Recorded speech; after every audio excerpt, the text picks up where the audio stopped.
Good. We're back, or for the first time. It's week one. We got the football show for your pleasure. Ready to roll. Excited about it. Week one's in the book. This is going to be a little less fantasy forward and a little more ball talk forward, if you will. Presented by ProfitX. We're going to bring up some stuff we're excited about tonight near the end of the show, but ProfitX, use promo code FFD. Sign up now. What are you waiting for? Chev, Big Co, how we doing, boys? Couldn't be better. Week one, right? Go, Chef. Go. I know, man. I'm super excited to be doing this, so I appreciate y'all. It's still early in the day, so I don't know if this day is a good day on this side of the dirt. So we'll just keep it. It's a great day. It's a great day. I saw you go to that Titans hat. I mean, I didn't know where you're going to go with that when Casey asked you how you're doing. You got your quarterback, so you should be. I got a quarterback. I don't think I have anything else, so. You'll be all right. Yeah, man. So week one in the books. We're here to talk about it. Eagles, Chargers, Bucks, Bengals, Colts, Raiders, Cardinals, Steelers, Commanders, Jags, Broncos, Niners, Packers, Rams, Bills. All winners. All winners. Let's pick up where we left off last night. I mean, if you went to bed early, you woke up kind of stunned and we're figuring out how the hell did we get here? But big comeback for Buffalo. Sometimes it's better to be lucky than good, but you got to stay in the game to be able to hang around, right? Derrick Henry walking on air for 3.5 quarters, looking like King Henry, and then fumbles the bag, gets put to the guillotine, heads roll, and Josh Allen comes back. Chev, what you think about the end of that one? Or in general, has there been a more like game where you felt like you won, but you lost, or vice versa? And to start the week, that was it right there, right? Yeah. It's incredible how the Ravens lose fourth quarter, double-digit leads in fourth quarter games. And then, like, how their little buttholes get tight whenever it's time to, like, trust their all-time great quarterback to make a play. Like, I don't understand it. I don't understand it. Not even a little bit. It's like we're hyper aggressive. We trust Lamar. We've got the difference maker of difference makers. And then when we're talking nut cutting time, they get super conservative. Like, there's no way. Good and damn well. Like, Josh Allen had 250 yards passing in the fourth quarter last night. Yeah. Like, at that point, after he scores for the second time in the fourth quarter, there's just no reason to say, hey, we need to put the ball back in his hands. There's zero reason to put the ball back in. Like, if you put the ball in Lamar's hands and he makes a bad choice or he doesn't get it done, you can live with that. I can't live with him dying on the sideline. Well, even on that last drive, like the last drive the Ravens had, the first play call was a run by Lamar, so they weren't just coming out stuff. Maybe they'd one run with Derrick Henry up the middle to keep the clock running, but then it was a quarterback draw to Lamar, didn't get it. Then it was a sweep to Zay Flowers, didn't get it. So I didn't think they were just kneeling on it to keep the clock moving. You know, that was an opportunity to get that first down that they needed. They didn't execute that set of downs when you really needed it. But I mean, yes, there's not a luckier, just not the Bills stayed in it somehow, but I went to bed at halftime and woke up and watched the condensed game, and that was crazy, right? It wouldn't surprise me a bit, like the Bills lost by 25. That's what was supposed to happen after the first half. Somehow Superman and the Bills kept them close enough. Sure, Derrick Henry with the fumble. That's not going to happen. That's like a Super Bowl right there. Week one matchup. Too bad those two teams cannot play in the Super Bowl because that's what we got to see. And there's nobody lost that game. Everybody's going to be fine. Obviously, for the playoffs, that was a big-time game, and the Ravens had it. So if you're a Ravens fan, yes, you might not get home field in the playoffs because of that. A lot of football to be played, but that was a huge victory for the Bills, obviously. But, no real losers in that game. Both teams are awesome, and I think a lot of teams that did look good this week, if they would have played the Ravens, they wouldn't have looked good. Right? It takes a magical quarterback to even look that decent against the Ravens. I think the Ravens are ridiculously good. And I think the Bills would have looked amazing in the first half against a lot of teams. I think the Ravens defense are ridiculous. I think that was just a Superman versus Superman matchup, which is why they put it on Sunday night, and it was fantastic. Correct. Yeah. We got a great one to end Sunday slate. We'll see what tonight's game looks like. We got Bears versus the Vikings. But yeah, we're going to do power rankings to end each show of the Monday live stream. We're going to be doing this every Monday at 11 a.m. And I'm struggling to put the Bills over the Ravens in the power rankings because I just think the Ravens were better than the Bills and they lost that game, right? I mean, agreed. The Ravens are ahead. Nope, the Ravens are ahead in my power rankings. That the Bills have the ultimate, just get it back to neutral situation. They got Josh Allen, but the Ravens are a better team. Yeah, the Ravens are a better team, but I don't know. I think Chev hit it on the head when we first started here. Is just like, my God, do they figure out a way to fumble all their nice things away, right? And what is that? We know they got a good coach. We know they've got a good ecosystem. We know they got good everything. Lamar's good. Zay's good. King Henry's good. The offensive line's usually good. Defense is usually. What is it? Why can't they have nice? Why can't Baltimore have nice things, Chev? I'm telling you, man, they just they get conservative and take the decision making out of Lamar's hands with like a quarterback draw. That's a one way go. Drop back, pass the ball. This is the guy who can get out of more trouble than anybody that we've literally ever seen before. He did it earlier in that drive. That third down was insane. Yeah. I was texting with my buddies and it goes Lamar 19-yard third down conversion where he ran for like 4. I mean, I think he ended up covering like 40 some odd yards, but after avoiding 3 or 4 people. And then the very next play, Derrick Henry hits it for a touchdown. And me and my buddy were texting. I said, he's like, yeah, this is the most dynamic backfield in NFL history. And I said, yes, those 2 plays encapsulate that perfectly. And it's just, I don't understand how they keep losing these leads. I just sent Alex a text message from Bleacher Report. I don't know if we can put that up on here, but it says that Jim Harbaugh's blown 17 double-digit leads. And it's the most by any coach since 1991. Yeah, that's it. Old Big D just said better coaching. Harbs Jr. turning into Tomlin. Yeah. I mean, it's just like I said, man, you just don't take the ball out of, you don't take the ball out of Mahomes' hands. You know what I'm saying? Like, right. Not to bring up a sore spot, but like the Super Bowl when they had to go for it on 4th down, like you knew Mahomes was going to have the ball in his hands and have a choice to run it or throw it. Mm-hmm. Like that should have been either if you're not going to hand it to Derrick Henry and say, hey, you're just going to get a face full of Derrick Henry for 3 downs and then we'll punt it and see what happens. You just let Lamar drop back and make decisions. I mean, we were talking about it before the season started. This whole deal that he's figured out with Todd Monken and, he's 65 touchdowns and 11 picks and 105 passer rating since Todd Monken took over. Like, that's the type of stuff. Like, you don't take the ball out of your MVP's hands. You don't take the decisions out of his hands. More importantly, that's my biggest issue. You lose, you lose. Like, if you don't get it on that 4th down, you give up a field goal. That's fine. Right. But going back to Mark Andrews last year, I mean, that is what they found. I mean, you could put it as a found, but it was there. They had it. Everything was good. He dropped it. Right. So even the Keon Coleman catching the end zone, right? Like, right. Like that stat for right there for Harbaugh says since 1991. Like what, I get what Chev's saying, and it's frustrating, especially those stats that Chev just gave us about Lamar Jackson. Come on, man. Like, Lamar Jackson is so much more of a quarterback than we ever thought he could be. And I was leading that cheerleading thing 8 years ago. I was on that bandwagon about his ability to progress. He's so much better than even the Ravens probably ever thought he could be as playing quarterback. Keon Coleman doesn't catch a tipped ball in the end zone. This game's over.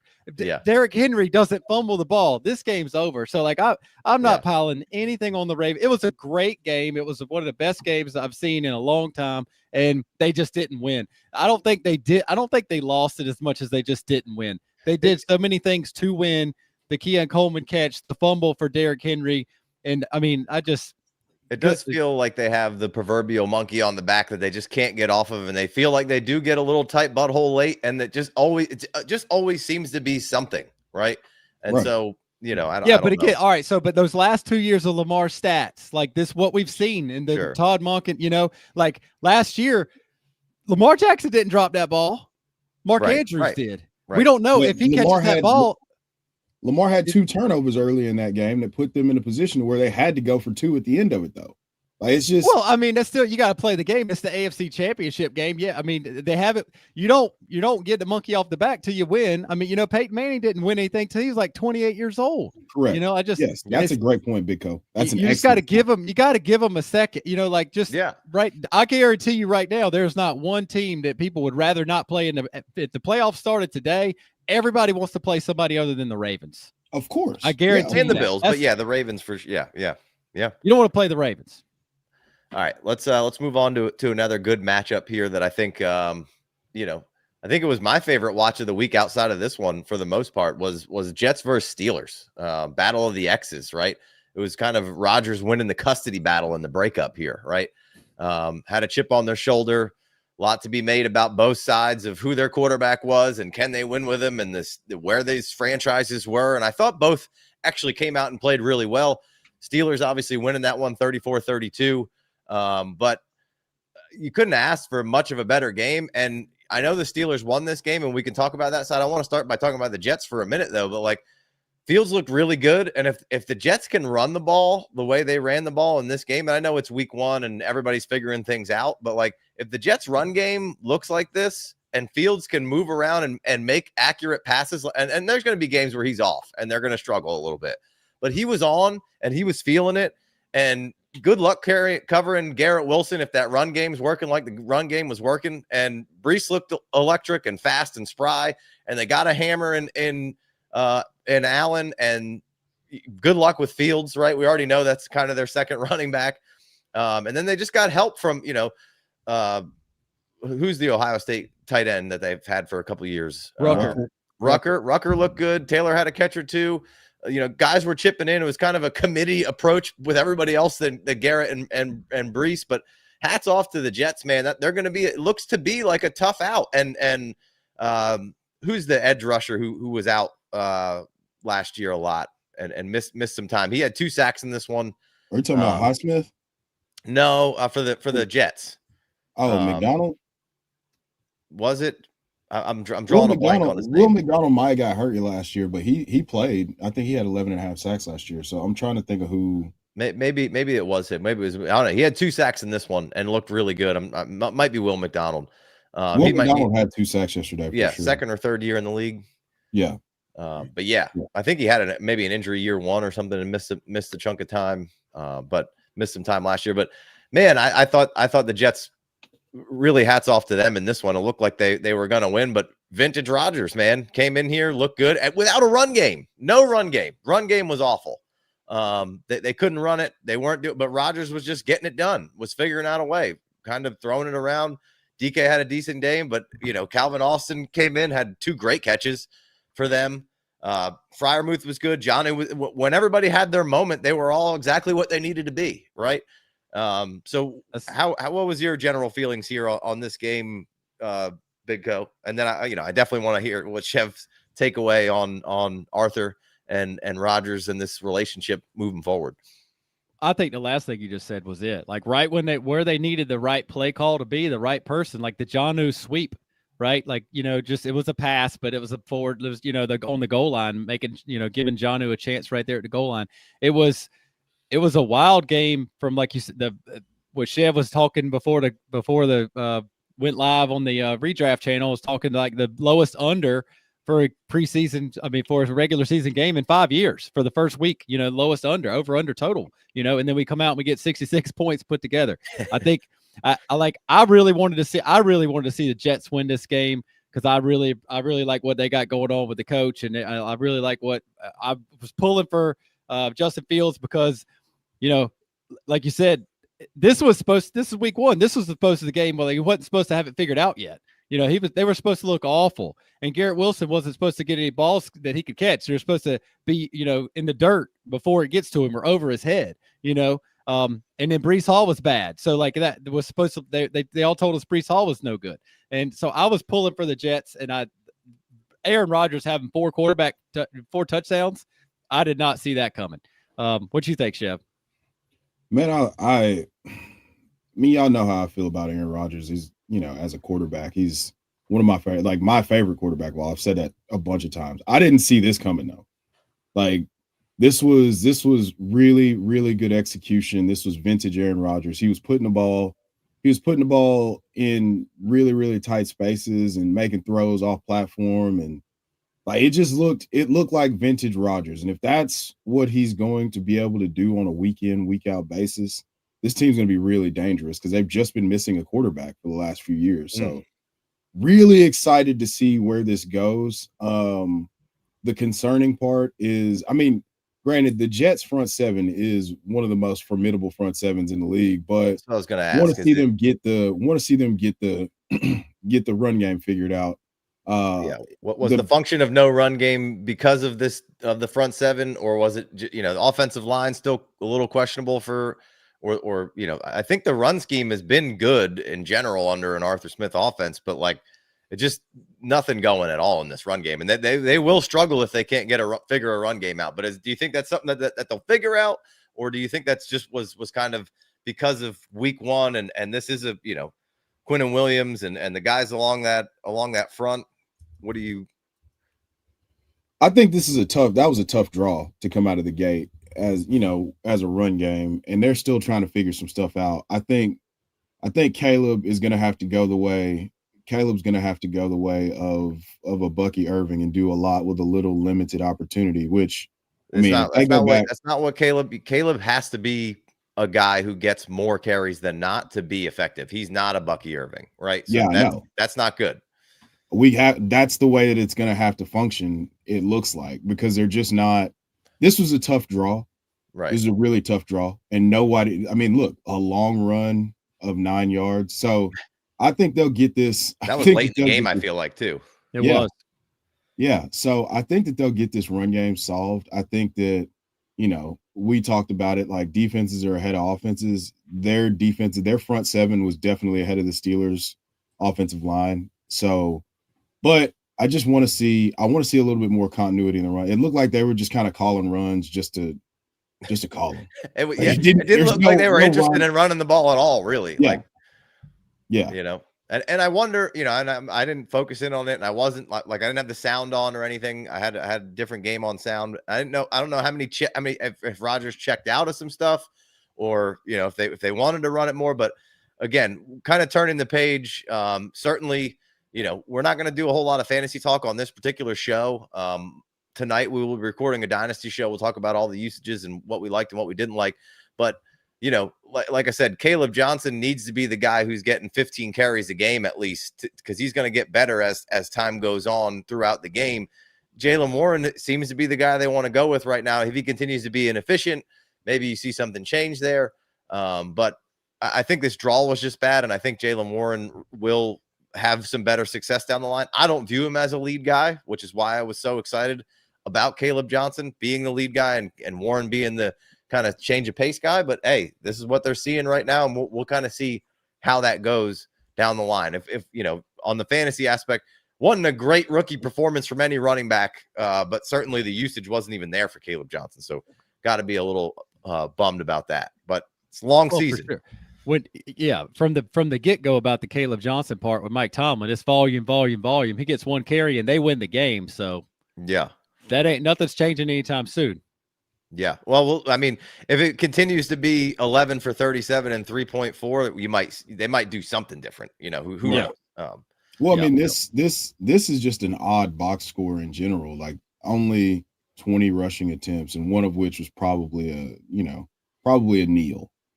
Yeah. So 19 rushing attempts.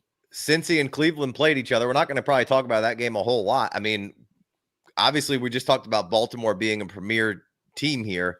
But, I mean, Pittsburgh right now looks like 2 in the division.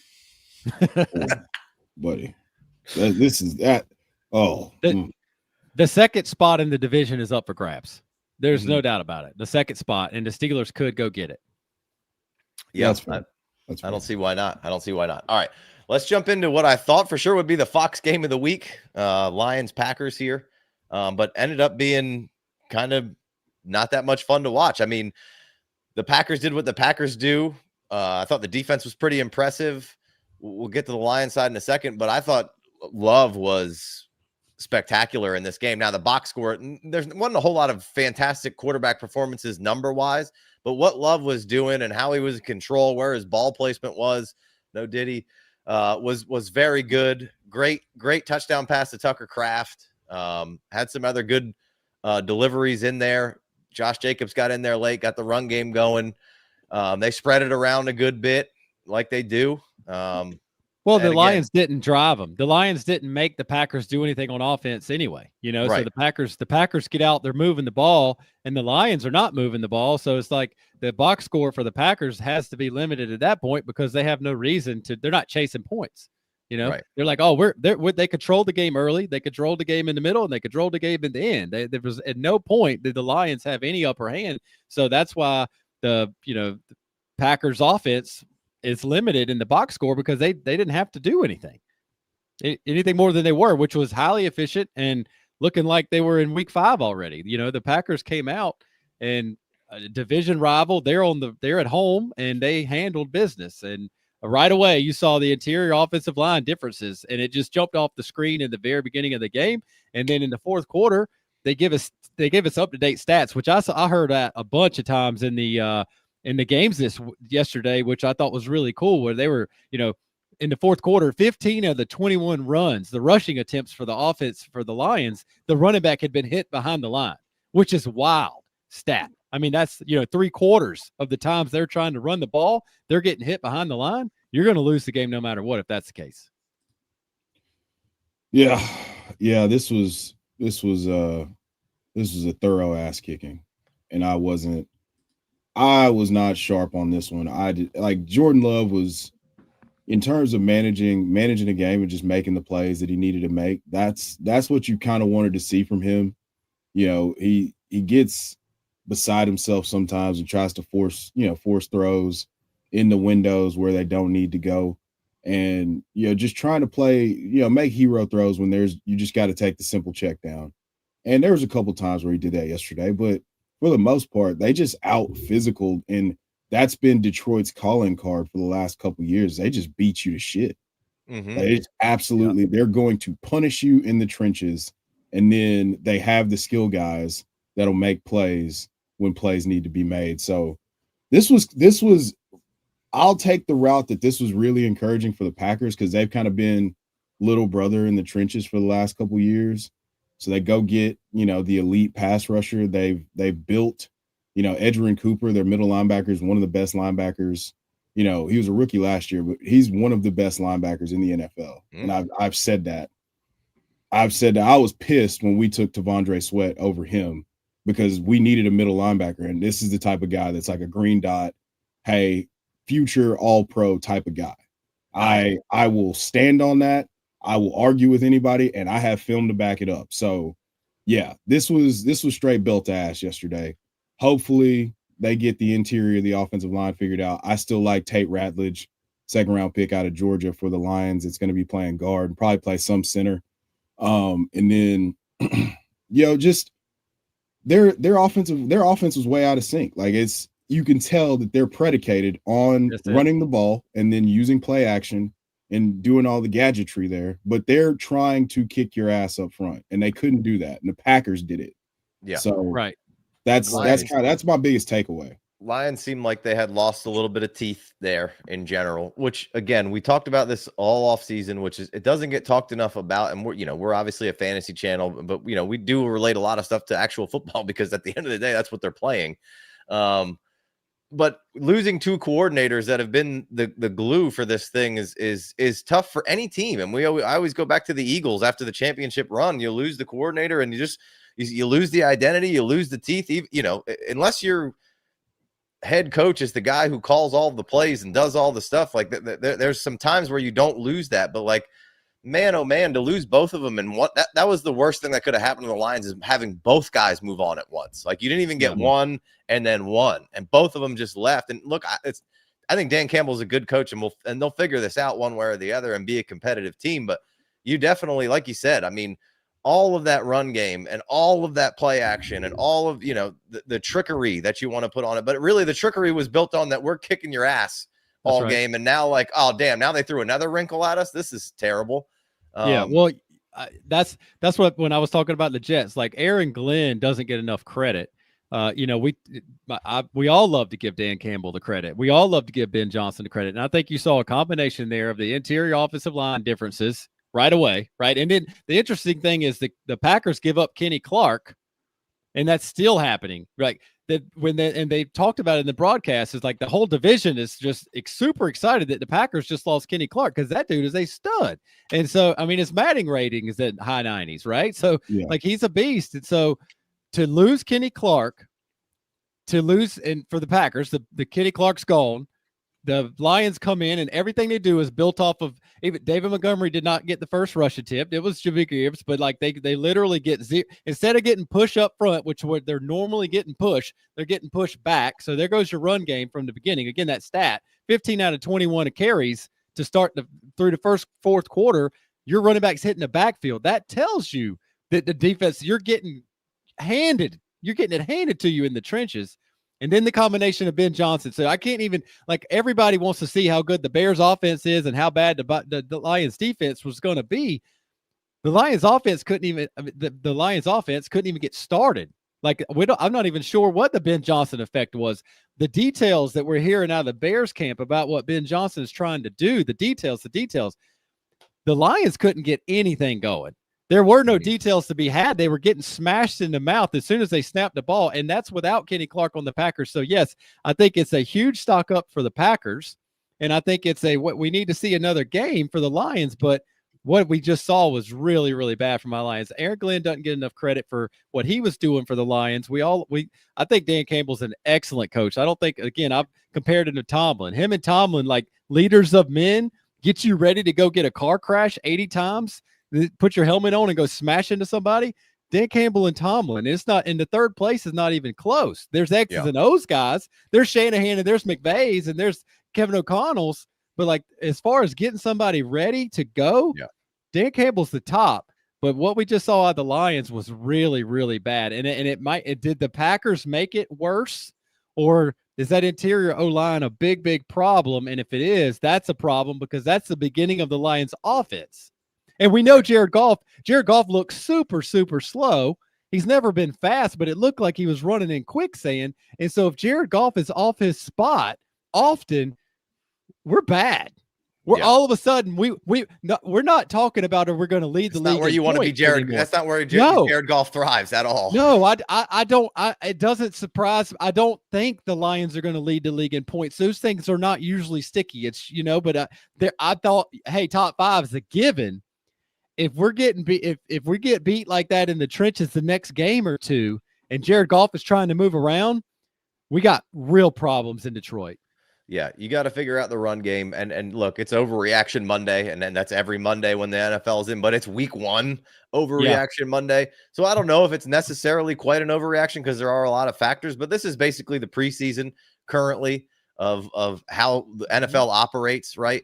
And I actually really hate these divisional games week 1. I don't think anybody should be playing a divisional game week 1. I think that's pretty silly. I think it's great. I hate it. I heard Stanford Steve the other day. He said they should play October, should be divisional October. And I think that would be awesome. Yeah. And then you play the rest of your division games throughout the rest of the season, but it should be September's the preseason, no division games. Then October, you run through all of your divisional opponents once, and then I think everybody should be playing division games week 1, though. Like, I do think it's sure. If you're going to do it one time, because you can see the division games yesterday were the games that were gridlocked, and they were, pound you in the face, yada, yada, yada. And like, obviously at the beginning, it looked like somebody told the 4 o'clocks that they forgot to tell the 4 o'clock games that they could actually score points, because at first the 1 o'clocks were all over the place. The 4 o'clocks were, 6-3s for the first halves. But yes, everybody should be playing division games week 1, or nobody, because it's completely different style game. Yeah. But we don't, my point to all that was, like, we don't necessarily need to overreact to the Lions having an offense that they haven't figured out. They're going to have a couple of weeks to figure it out in live game action, to who they are and what they do well. That's really what all this boils down to. What do you do well now? Who are you? They don't have an identity anymore. They had one, but now they got to figure out who they are. and they need to win a few games in between there. And if they don't get it figured out, this is a good division. We'll see tonight how the Bears and the Vikings look. But boy, oh boy, if they don't get it figured out quick and who they are, that you could be looking at a little bit of a down year from the Lions, in a bit of a mass exodus of important pieces. And coaching is so damn important in this league. You see it time and time again. When we first started the show, plenty of shows mocked coaching, and now I feel like those guys are the guys who get laughed at and laughed off because it's like it's the most important thing. For sure. And they have a good head coach, but you're the sum of the parts. I think left the and the interior left the Lions a little vulnerable week 1. Well, and that Chev, the news Chev, we got. Go ahead, Chev.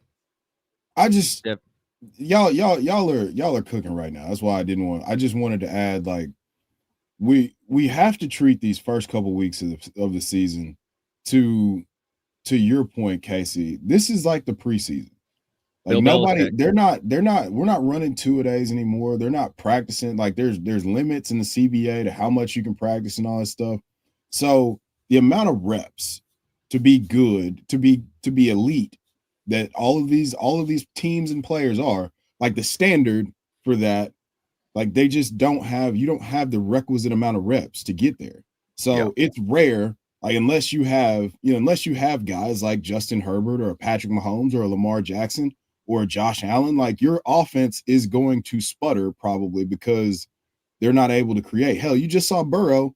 Hell, I call the Bengals the Septingles because they fucking suck in the whole month of September. Yeah, they just take the month off.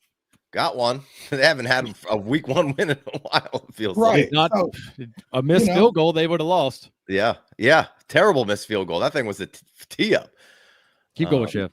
So no, but I think that there's some merit to not overreacting to week 1, but I think this game for sure in particular is just hey, we've kind of figured out what works and what doesn't versus a division opponent. And the Lions are in flux of figuring out who they are post Ben Johnson and Aaron Glenn. And, no Frank Ragnow. Like, they'll get it figured out, but we've got to give it a couple weeks for them to figure this out. They were always going to regress. There was no way they were winning fucking 15 games again. It's just, that's not going to happen. Like, am I still confident they'll go over 11.5? Yeah. But I mean, we've only got 3 more losses I can give up now. Yeah. I don't like that. I'd take that under today if it was the same line.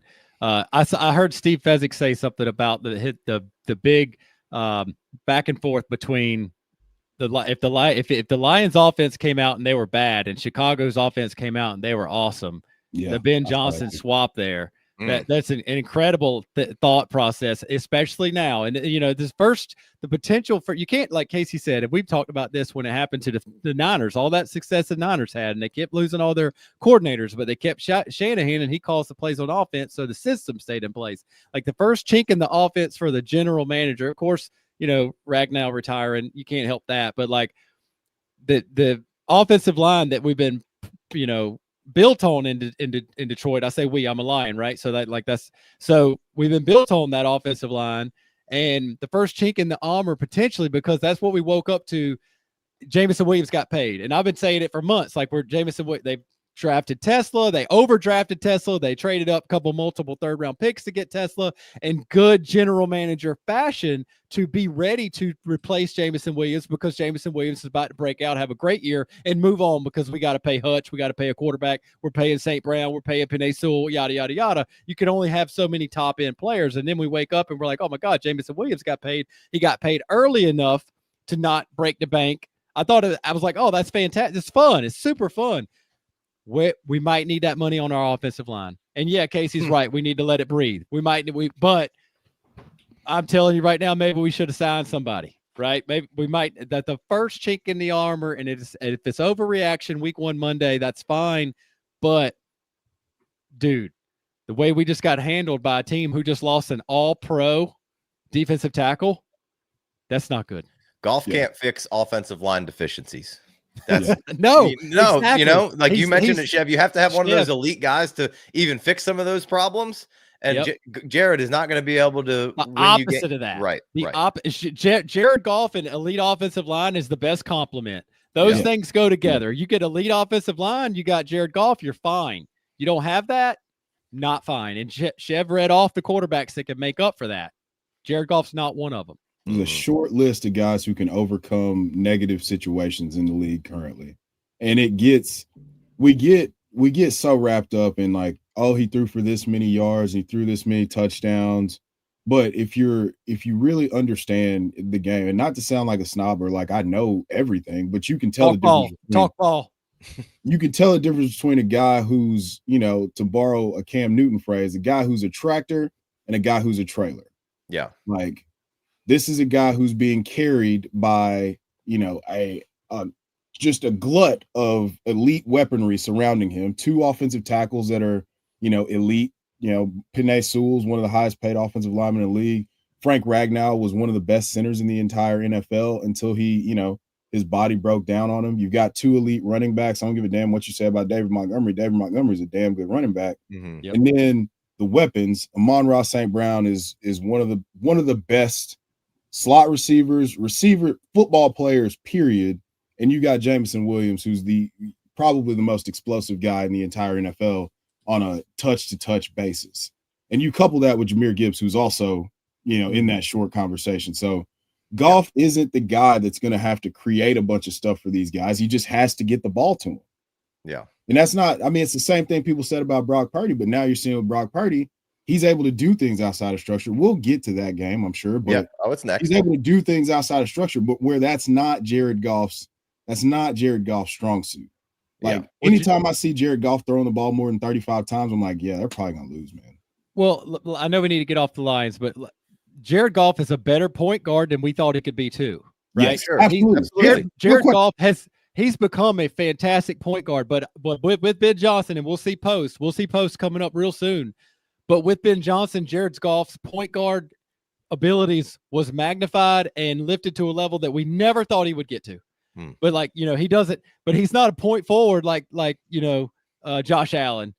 We never thought Lamar Jackson could be the point guard. We just knew he was the all-star, right? Lamar Jackson was Michael Jordan. We just didn't know he had a jump shot, right? So there's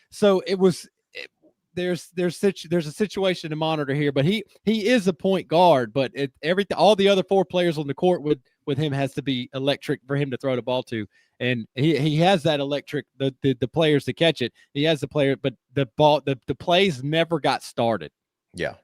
Yeah. All right. Let's shoot all the way over to the West Coast side of things with 2 quarterbacks who are void of playmakers right now. Quite the opposite of what these 2 quarterbacks had. Let's go San Fran, Seattle, in Seattle. Game 1 of those divisional games. Again, 17-13 is the outcome for San Fran. Battle of a game, little ugly at times. Niners have a good drive to open it up. Then they lose Kittle. I'm obviously a 49ers guy. If you've been watching the show for a while, I almost never let that bias leak into anything. If Kittle is on this field for San Francisco, I think San Francisco has a much easier time winning this game. 100%. I think they score a few more points. Obviously, Moody should be cut today. But I think both defenses have something to hang their hat on. I think both defenses are going to be very good. The Niners have a bunch of young guys out there playing, and they're getting valuable snaps right now. And a lot of them looked half decent yesterday to make mistakes for sure. I've been harping on how good Seattle's. I thought San Fran was going to drop this game before the game started. And then even in it, it was a little but having Salah back, we just spent so much time talking about coordinators. Like, all of a sudden, these Avengers coordinators might start coming back to San Fran. Mike McDaniel might be the first guy fired, and I almost could guarantee you that he might make his way back to San Fran too. And all of a sudden, it might be McDaniel and Salah back there in San Fran, and all of a sudden things are looking up. But all the defensive coordinators have left. Salah comes back. He makes a huge impact already. You could just see it on defense. D Winner, I think, having a great camp, good maturity. He looked really good as your other linebacker, losing Greenlaw, who is just an outstanding playmaker. But Purdy in this game, I thought looked very good. There were times late in that 4th quarter where you could tell he got impatient and made a throw that he shouldn't have made and got picked off because he wanted to play. But it's like, And then he came back and made another nice throw to Ricky Pearsall on the double move there and got himself a play. His defense helped him out, right? But that was one of the only, he made another mistake in that game, and he made a few other mistakes, but he's out there throwing. I'm a Niners fan. I didn't know who the hell some of those guys were he was throwing the ball to. Like, me too. The guy who made the third down catch and the touchdown catch, Tungays. I don't even know who that. He didn't even have a catch before this game. You know what I mean? He was active for 14 games last year, only playing special teams, and never recorded a target or a reception. Yeah. So it's like they were just pulling guys. And I think you made an important point. The Kittle's removal from the field doesn't just affect the pass game. He had 5 targets in the first, basically like the first 20 minutes of the game before he, leaves with the hamstring. But it affects the run game too, because he's one of the most dominant. He's the best run blocking tight end out of that whole cohort of guys who masquerade as tight ends, but they're really just playing receiver. Like, he's actually changing the math in the run game too, because there were several times where they basically just put 10 in the box and were like, hey, go. We'll take our chances one-on-one, Tyreek Woolen versus Ricky Pearsall. And you're going to just have to beat us with Ricky Pearsall because you don't have George Kittle. You don't have, like, they were doing Demarcus Robinson right now. Like, yeah. He's going to be so nice for them to have back after a 3-game suspension. Nobody cares about Demarcus Robinson, but he's going to be a big part of what they do. Jennings couldn't even stay on the field yesterday. Thank God CMC played, right? If CMC doesn't play, the Niners definitely lose. Yeah, like, this was wild. I don't even think they wanted to use Christian McCaffrey that much, but when it comes down to, hey, do I want to preserve my running back or do I want to win this game? They chose to win the game and give the ball to the best player out there. So that was, they got it done. Nick Bosa at the end, the strip sack. My goodness, that was tremendous to see. So I think George Kittle, we've talked about this till we were blue in the face. George Kittle was going to be an integral part of the game plan via targets and in the run game. We knew he was going to be a part of it in the run game. So losing him mid-game, and there's no way that you can just adjust on the fly. The adjustment was just, hey, we're gonna give Christian McCaffrey as many targets and touches as humanly possible. Mm-hmm. They didn't have an option. That was perfectly said, Chev. Like, we talked about the division games to start the year, right? Somebody in that division game's got to be the road team. So here you are, San Fran's playing at Seattle, one of the toughest places to play. And when, like you said, when Kittle goes out, not only does it change, now you're saying you got Pearsall and a limping around Jennings, and so it was completely compressed. You bring the field now you bring the field gets tighter. It's like they played in the red zone on offense the whole game, right? But they weren't that close to the end zone. So right when Purdy threw that pick, exactly what you said, Casey. I'm literally screaming at the TV, have patience, just be patient. And that's exactly what Casey said.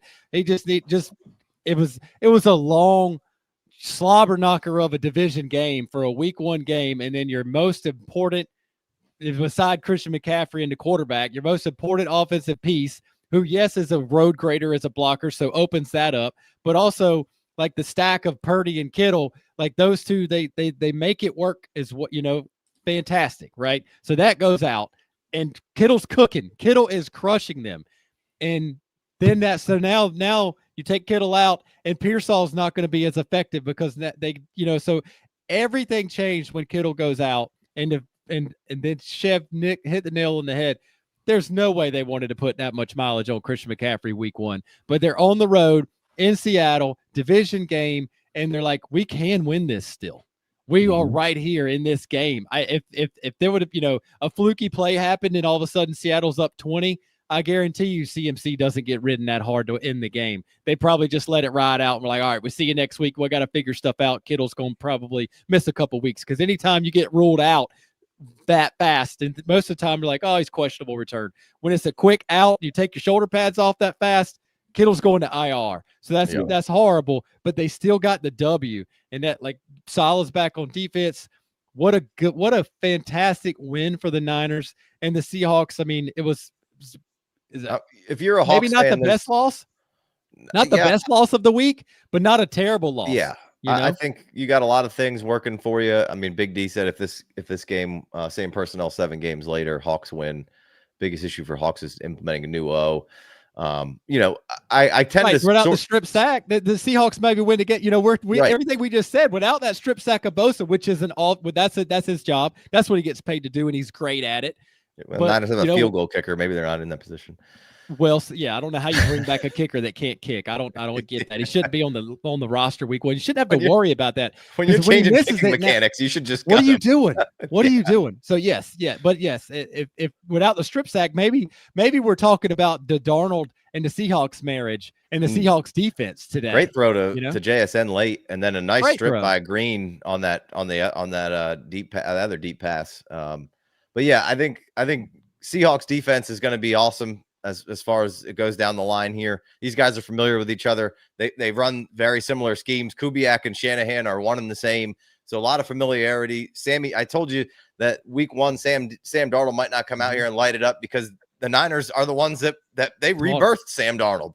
Like they know exactly what he wants to do, what he likes to do, and how he likes to do it. There was a point in that game where where Warner's basically telling Sam Darnold, "You're full of shit," like across the line. You can tell him that Darnold's like trying to check and do stuff, and Fred Warner's basically going, "What are you doing? You're not doing that." Like, so like there was some gamesmanship in there. This was a tight game. Seattle's going to be just fine. Somebody said Walker didn't look good. Walker hasn't really been practicing a whole lot. Sharbs, Thank you. Yes. is somebody who can fit into this system really well. The ceiling is all in Kenny Walker's realm. Obviously, this rebuilt front for San Fran looked pretty good yesterday, right? And then Saleh in there, and then you got Winters taking a step forward. Fred Warner's is the best in the league as a middle linebacker. So don't be terribly discouraged about this run game for Seattle is going to pop. Which guy it's going to be, I will like to roster in both of them for this reason. It was an encouraging week one, but I wouldn't be discouraged by it at all. And I don't know if Kenny Walker came out of here unscathed, that's a win. That's really how I would say. I would say there's a few things at play here. One, Kenneth Walker barely practiced during training camp. Like they're trying to put him in bubble wrap, and him not being in sync with this offensive line just completely showed. Zach Charbonnet looked phenomenal in the preseason, and he looked great yesterday. But the thing that people have to be aware of is something that you hinted at already, in that the 49ers front, like they rebuilt that front in the offseason because stopping the run did become such an issue last year. Awful. So they go get a bunch of big nasty dudes so that you can no longer get push up front. And if you're gonna beat us, you're just gonna have it's just gonna have to be a knockdown, drag out. Everything's 3.5, like 4, 3, 2, no gain. Like you're gonna have to earn it, in order to move the ball on the ground. So I don't think that as many people as I thought were aware of the fact that the 49ers invested so heavily into the trenches, and that made a huge difference yesterday, combined with the fact that the Seahawks run game just looked a little discombobulated outside of some early carries for Zach Charbonnet, who, I mean, again, when he's gotten a lot of work, he's been impressive. So it's kind of hard to, if this flips, which I was looking into this, when Kenneth Walker's healthy, it's been basically he's about 18 touches a game, and Zach Charbonnet is around 9.5 to 10. If that flips, then Zach Charbonnet is going to be he's one of the biggest steals from a fantasy perspective, but he's going to be so much more important than we've given it credence to, in the offseason. Yeah. Patience on Seattle right now. I'm not worried about Darnold. I thought this could be a slow game, and the run game, they'll figure it out and beat these guys. Like I said, very familiar with the scheme. Yeah. From both perspectives. And I think Seattle is going to be just fine. And frankly, a nightmare to deal with as the season goes on for a lot of teams, because they don't have those guys we were talking about. Sam Darnold is certainly more of a tractor or more of a trailer than a tractor. Yes. But they've got what he does really well surrounding him. And he's in the system so I think those things work well. And I think that offensive line will take step forwards as we move forward, right? And Brock Purdy, I think, is kind of one of those weird tweeners. I think he can be a tractor at times, and the other times he's the trailer. But I think you're seeing more and more tractor from Brock than trailer. Yes, that's what that was another thing. I think Brock Purdy has taken over the last couple years, last year and this year to be specific, he's taken that step forward to where he's throwing guys open, he's making the plays, he's taking risk. It's not just, oh, 3-step drop. If it's not there, I just dump it off to CMC. Like they've opened it up. And one of the first conversations you and I had, Casey, when I first started here, is it seemed like last year they were trying to change the offense, like building the airplane in the air. And I think that they're going to take the step forward to Brock Purdy being one of those tractors more so as this plays out. Yeah. I had a little bit to add to that. All you got to do if you want to know how good Brock Purdy is listen to him talk. There was recently that somebody was ask him something about Pearsall, and his explanation of what was going on with Pearsall last year and where he's going to be this year, and talking about where in a certain play Pearsall need to do a little bit less of this and a little bit more of this to get here and be in this window and that type of stuff. Though, like just listening to Brock Purdy's mental abilities on the game, and then he's in a separate interview he's talking about how are you so how are you able to attack the middle of the field and you're short. And that's most time that's not the case. And he's literally saying sometimes I don't even see it. It's just that reading the defense, and when the safety goes this way and it's on timing and I have to anticipate, and I don't even see the wide receiver, but I know the safety's not there and my receiver's headed to that spot. I mean, just the mental capacity that he has. And think about 2 years ago, his arm fell off. So like he didn't even, his off season was trying to put his arm back on, and we didn't even know if he could play. We were drafting Trey Lance ahead of him in Dynasty in fantasy football because we didn't know if he could even play. So this is it. This is his, with Joe Burrow's first real healthy off season. Well, Purdy's earned it. He got paid. He's the quarterback. It is the perfect marriage of system and quarterback with him and Kyle. And Purdy's growing up in front of our eyes here physically as well. He doesn't have any old man strength. He may never be strong, but when his mental capacity, when his physical abilities catch up with his mental capacity and marry that with some, continuity with some wide receivers that he just doesn't have right this second, right? We're trying to work in Ricky Pearsall. We just lost Ayuk's out. Debo's gone. Kittle was about to score 50 fantasy points that game.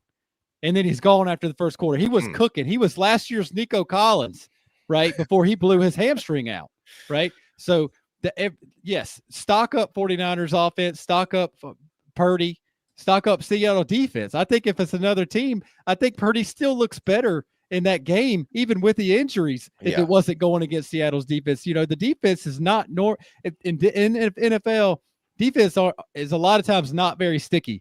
It can be up and down really quickly. But I think in week 1, we saw the Seahawks bring their defense that they had last year and built on it. And, of course, everything you said, Chev and Casey, about the Niners rebuilding their defense, of course, because it really did get run through. They were the worst in the league stopping the run last year. I think we just saw the defense of the Seahawks come in, second year of the head coach that they stole from the Ravens, who's probably one of the best head coaches in the making. He's one of those new young guys that's just going to make a potential Hall of Fame career here. We're watching that get started. So that's the Seahawks defense. And then we saw the Broncos come out and build on what they had last year.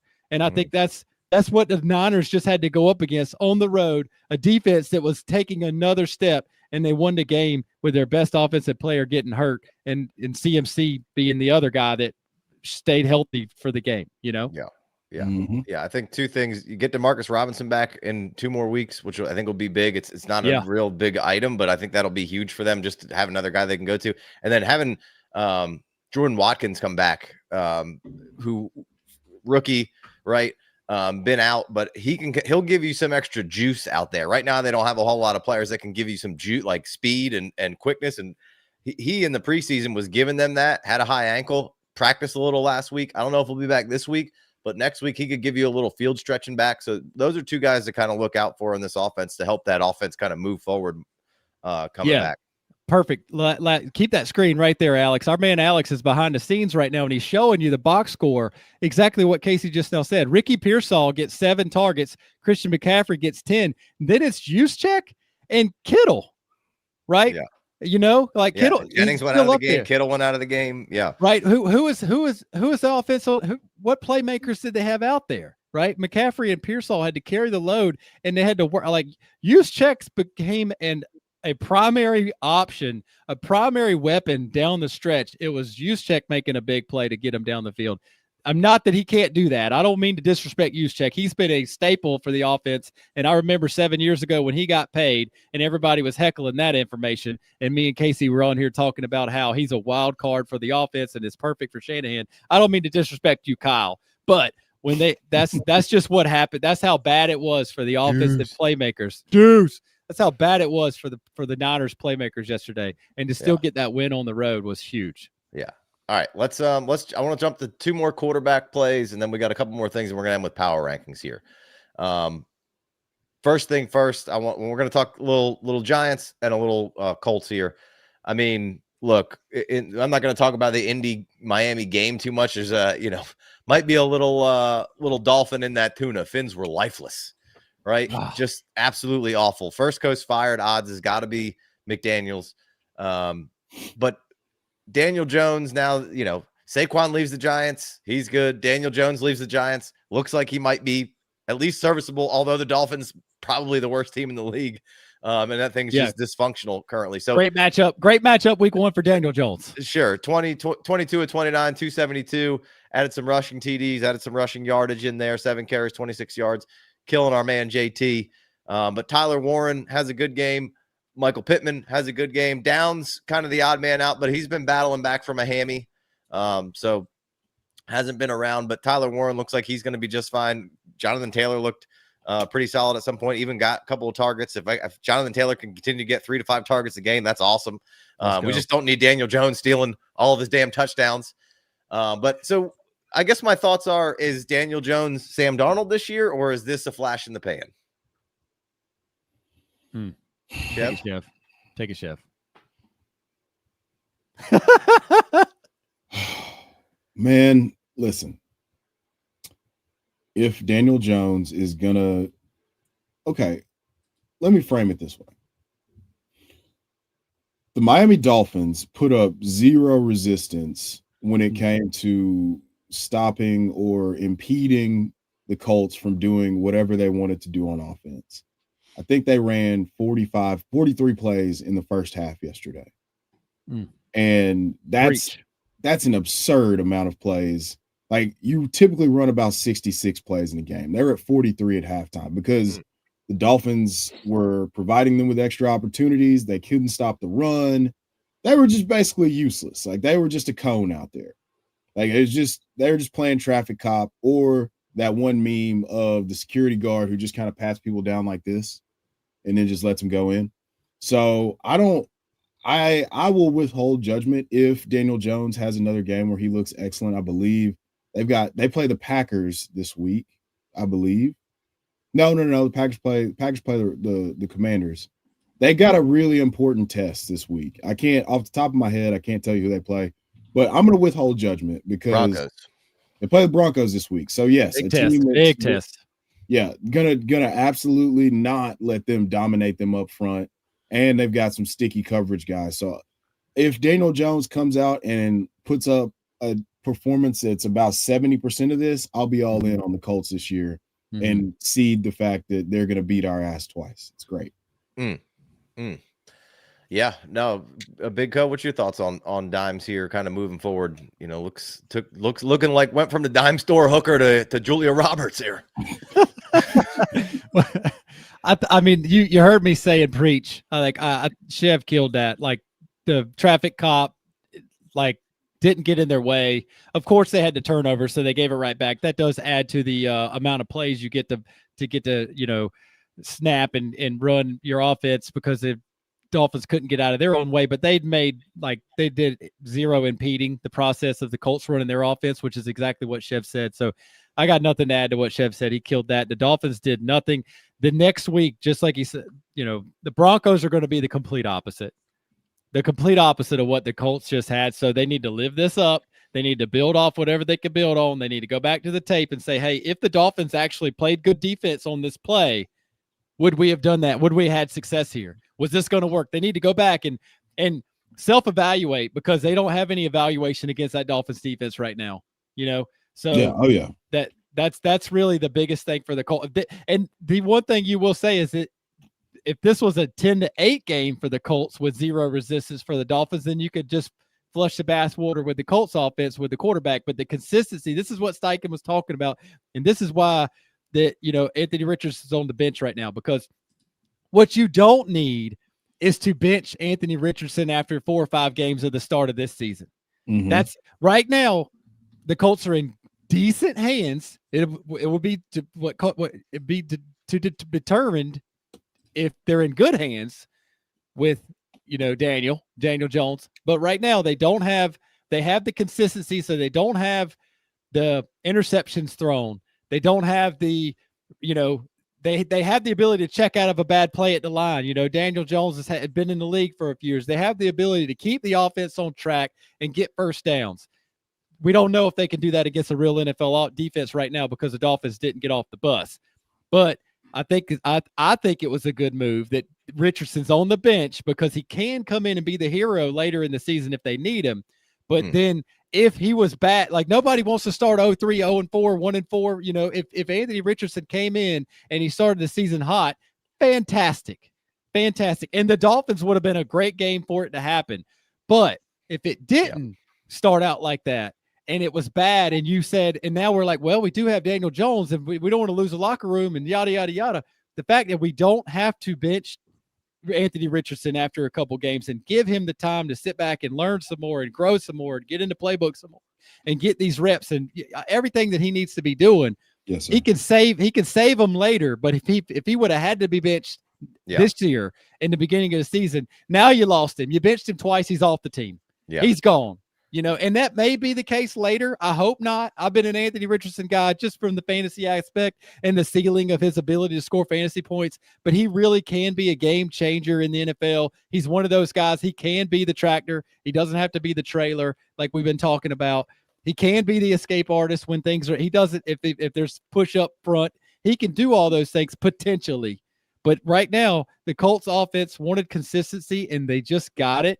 And obviously, Tyler Warren helped out a ton. Pittman obviously doesn't have a broken back right now. Michael Pittman is a really good receiver when he doesn't have a broken back. We know he's tough as nails. He played through a broken back last year. Nobody does that. So I'm excited to see what happens with the Colts next week when they go play an NFL defense. Yeah. No, I'm definitely interested to see how that Broncos game goes. I think it is at home at least. They don't have to go to Mile High. Yeah. Anything else to add? I'm going to jump over to the Commanders Giants here. No, just bad vibes all around for Miami. Yeah, for sure. Now, next guy on the totem pole of first coach fired, Brian Daboll, and the New York Giants Commanders do not need to activate National Guard. Easy apprehension of the W in D.C. for the Commanders here. But how long does Russell Wilson stay the starting quarterback for the New York Football Giants? And, I mean, I don't think it's long, but I'll just give my spin on this real quick. I wouldn't even put Dart in right away. I'd go Jameis Winston next. I don't want to throw Dart into this mix. And Daboll can keep it in his back pocket. Hey, we're terrible. Maybe Jameis's turnovers are hurting us. And then Dart comes in, looks all right. Maybe he could get Dart looks pretty good, my first round pick. Maybe I could run it back one more year. But for real, though, already non-committal on Russell. I think the offensive parts, especially Neighbors, has already had enough of Russell's bullshit. This doesn't take long. Russell Wilson needs to be gone from the league. He stinks. I hate him as a person. He's obnoxious. I don't think the dudes like him at all. I think he's a locker room killer. And I think they need to put in Subaru, the Subaru driving Dart here at some point, or throw in Jameis, who's going to keep vibes high and keep everybody excited and keep the offense engaged. They might not be winning games, but they're going to be excited about, hey, he threw it around the yard. They were at least exciting and fun, right? So I think it should go get rid of Russ. I think you should have been playing Jameis anyway, and then you go to Dart, with 6 games or so left and see what you got. Chev, what do you think? Man, we've been on this. I've been on this train ever since I saw him play in the preseason. I was like, okay, they're gonna have to what they should do and what they're going to do. I feel like are not going to align for the best thing that what would be best for his development. Like he does not come from a pro style system. Playing against vanilla defenses or like in the preseason, he lit it up. He did what you're supposed to do as a first round pick, playing in the preseason against backups. So what they should do is let him slowly develop, slowly come along, get comfortable, in the locker room, being, just kind of doing the day in, day out stuff and still preparing. Hopefully he's preparing like he's the starter. And so when we can get further into the season, the problem is they're going to suck so fucking bad if they keep Russell Wilson in there that Brian Daboll will not have a job. And then whoever the interim is brings him into a more tumultuous situation, because while they've made some poor decisions that made them roster poor or talent poor, I do feel like they like Brian Daboll as a play caller would be able to structure things to Jackson Dart's strengths. So I think it's probably, if they look lifeless again, he's the starter going into week 3. Probably didn't want to do it against this Commanders front, especially with no Andrew Thomas, their $100 million left tackle, who was out with a foot injury. So I think if they look lifeless again, man, if they look helpless out there again, I think that we're going to see Jackson Dart in week 3. Big O. Yeah, I mean, everybody's been talking about the Giants schedule and the bad luck, the bad draw that they had. I mean, in the NFL, you don't get too many easy schedules these days anyway, but, going against the Commanders on the road, week 1, division rivalry, that was never going to be easy, even if they plugged Dart in or if they plugged Jameis in. But yeah, the lifeless Russell Wilson is a bad thing for sure. But like you're going against Commanders who have obviously Super Bowl hopes. And I talked about this in the offseason. They brought back Bobby Wagner and Zach Ertz, which was very easy for general managers to let those types of veterans walk because they get a little bit extra money if they're above the veteran minimum quality and bill. If they're worth more than the veteran minimum, then they're getting paid a nice little piece of the pie. So the Commanders, the buy-in from each and every player is up there with probably the Packers, who just when you trade for the Micah Parsons, now every single player's like, yo, we are all in, right? The Commanders are all in. So that was going to be a tough go for no matter what quarterback takes the field. I'm with you, Casey. I think it needs to be Jameis Winston this week. And for a couple weeks at a minimum, and no matter what Jameis Winston brings in, the offensive guys will stay happy, right? He's going to be chucking it all over the field. Like we talked, you give him there'll be some pick sixes, and the Giants don't have to win games. Nobody expects them to win these games anyway.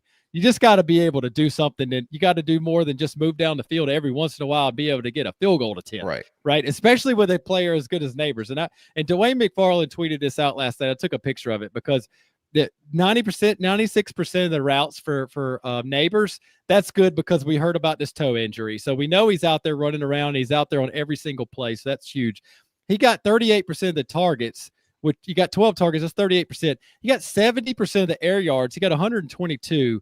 And he was 40% in the slot. They're trying to line him up all over. They're trying to get Neighbors the ball, which is the coaching staff is doing their job to get Neighbors the ball. The quarterback was doing his job to throw it towards Neighbors, but they're not a good team. Like you said, for all the things that they didn't do for their team and maybe bringing in the wrong players, maybe drafting the wrong players, not re-signing the right ones, right? Saquon should be on the team.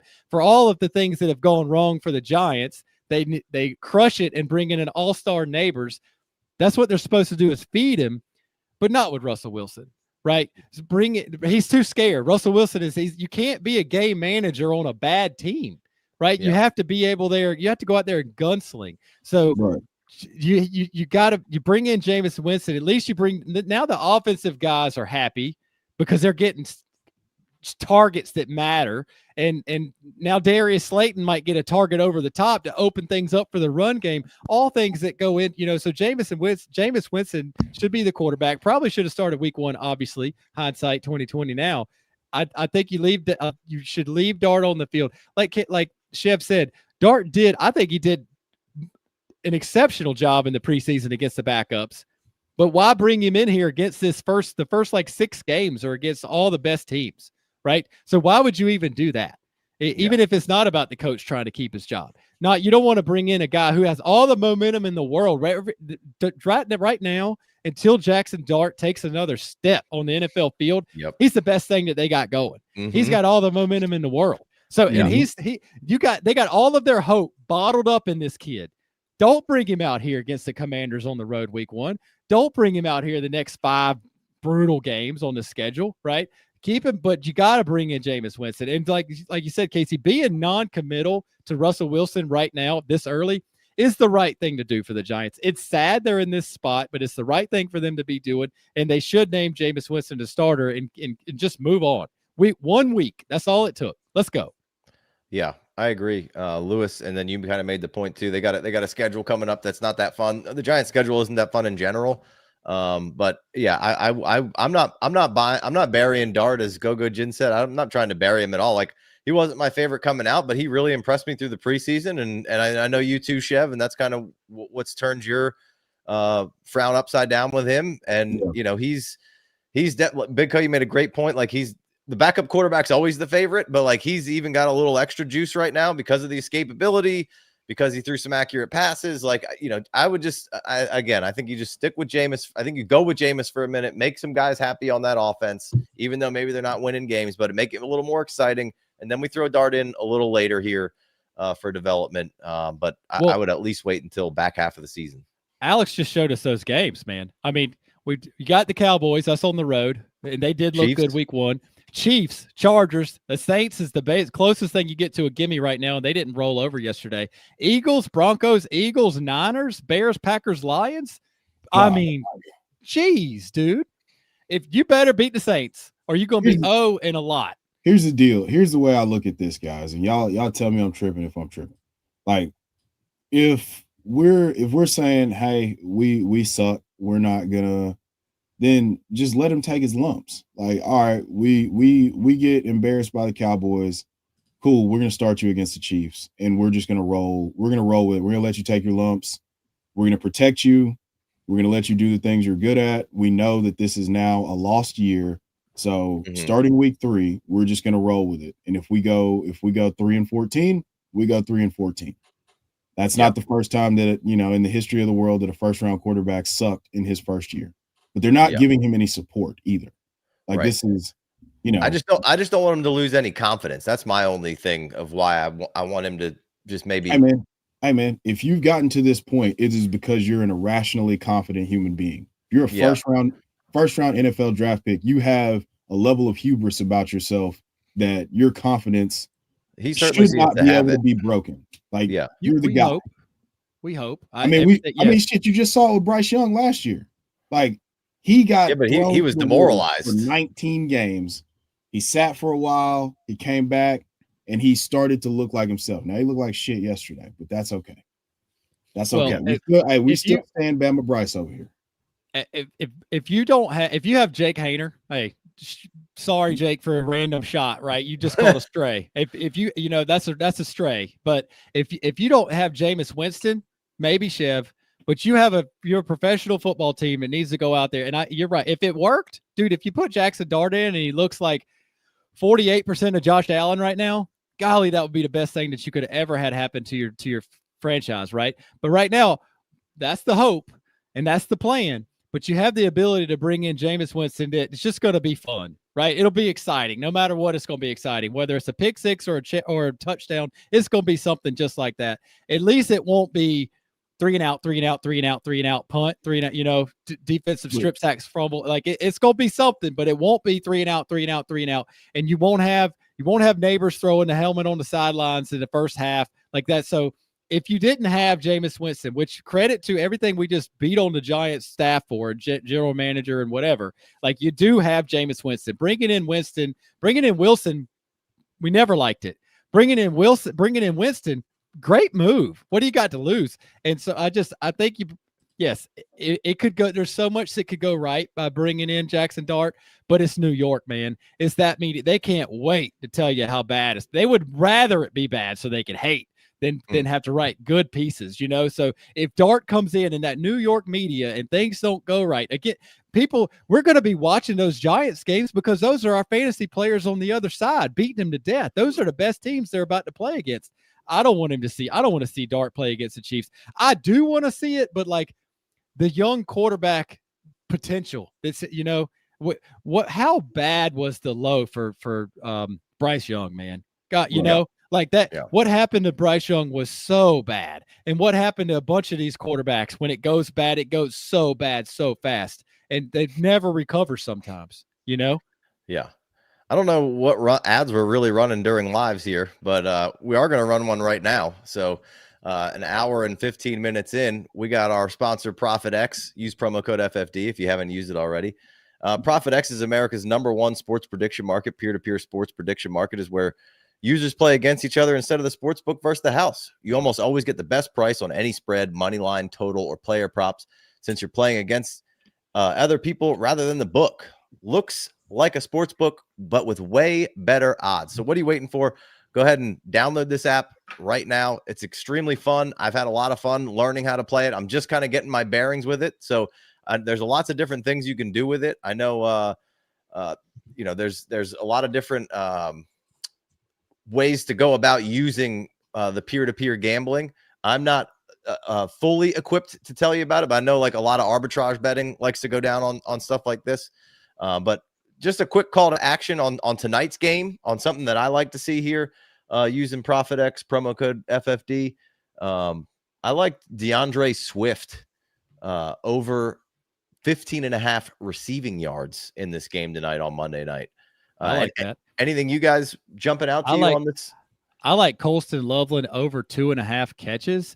But what on this site right here, what's really cool about it, and a lot of sites don't do this. Some of them do, but they don't make it so easy. When you're looking at it right now, Alex is showing you on the screen DJ Moore receiving yards. There's a line that says 56.5, and there's odds there, and you can pick which way you want to bet. But there's 57.5 and 58.5, and you can move it. So you can say, you could bet it, you know, you can move it down. You can say, all right, well, I like 56.5. I like the over for DJ Moore receiving yards, but actually I really like it at 63.5, and you slide that thing down and your odds get better and better in your favor. And so that's a really cool, I mean, there's some sites do that, but it's not quite as easy to see. And there's a lot to learn on this website when you pull it up. There's a lot going on, but it's really cool to be able to move those lines which way you want to bet it, and change the juice a little bit, whether you bet and how much it takes, how much you bet versus how much you win. And you can move those lines and do it pretty easy on this website. So it's pretty cool. Yeah. Chev, you like anything tonight? Oh, yeah. Aaron Jones, anytime touchdown. He's got 9 career touchdowns in 15 games against the Bears. So noted Bears killer Aaron Jones to score a touchdown tonight, plus 190 right now on ProfitX. Love it. We're going to be doing all sorts of stuff with ProfitX here as the season moves on. We got a show on Fridays that Chev and Joseph are going to head up. We got a full-on kind of gambling pod, if you will. We're going to use got all sorts of good stuff going on there, but ProfitX will be with us all season. Really been enjoying the partnership here, so make sure you go check that out. Promo code FFD. All right, we're running out of time here, so I'm going to skip over the Bucks and Tampa game unless you wanted to get something in real quick, Chev. No, we're good to go. Okay. I did want to, before we go to power rankings, I wanted to touch on Broncos Cam Ward. We got the Cam Ward guy here. And, you know, I just wanted to kind of see what your outlook was and how and what you thought of lost you there for a second. And kind of what you thought of the first showing from Cam Ward, right? And these, and on the other side, really Bo Nix. I thought Bo Nix wasn't super sharp yesterday in general. But tell us your Cam Ward thoughts and in his first look, and in a tough outing and in a tough environment, right? On the road in Denver, supposed to be a really good defense. No Greenlaw out there. But I thought from my perspective, and I wasn't locked in like you were because it's your squad. I thought the things that you saw in college that Cam Ward did well, I thought they all kind of translated out here. Like he was ripping passes. He was probably holding on to the ball too long, but that's just kind of what he always did. And then he's going to have to fix some of that. There's going to have to be a better internal clock, right? We've ripped Caleb Williams for that. But you did see some magician-like stuff. So hit me with it. Tell me about this game as we wrap up week 1 here, and then we'll go to power rankings. Okay. I think I texted you yesterday. And I said I saw everything from Cam that I wanted to see. I saw everything. I mean, the arm talent, the willingness to put it in tight windows. He trusts his reads and he trusts his ability to deliver the ball. And we failed him as an organization yesterday from top to bottom. If we're talking, player-led discipline, we had 13 penalties for 130 yards. One of which being one of the most crucial of the entire game, getting a stop, and then Jeff Simmons getting a personal foul and giving the Broncos another first down. Like it was just failure after failure after failure, surrounding Cam Ward. And I know, the box score is going to look absolutely atrocious, but we're talking about Calvin Ridley, multiple drops. We're talking about, sideline, like our coach didn't know the fucking rules on what a catch was. Like an elbow equals 2 feet, a knee equals 2 feet. This is shit that if you've been watching football for any amount of time, you know these things. Apparently Brian Callahan did not.